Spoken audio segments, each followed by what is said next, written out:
نے سورۃ الصافات کی آیات کریمہ کی تلاوت کی. اللہ احکم الحاکمین نے ارشاد فرمایا, سمجھیے گا تو بڑا ہی مزہ آئے گا.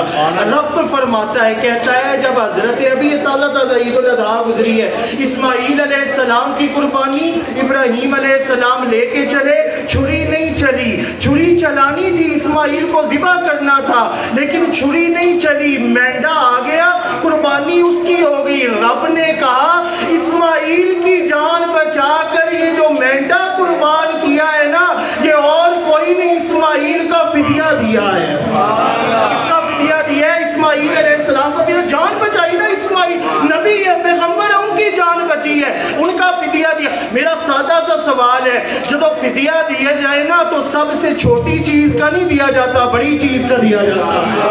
اسماعیل علیہ السلام اللہ کے پیغمبر, اللہ کے نبی, ان کا فدیہ بڑا ہونا چاہیے تھا, مینڈا نہیں بنتا.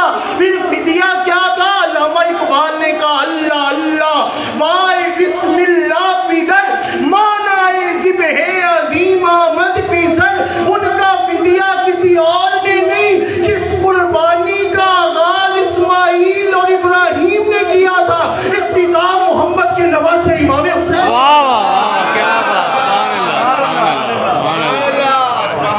کاتب نے لکھ دیا میری قسمت میں یا حسین, کہہ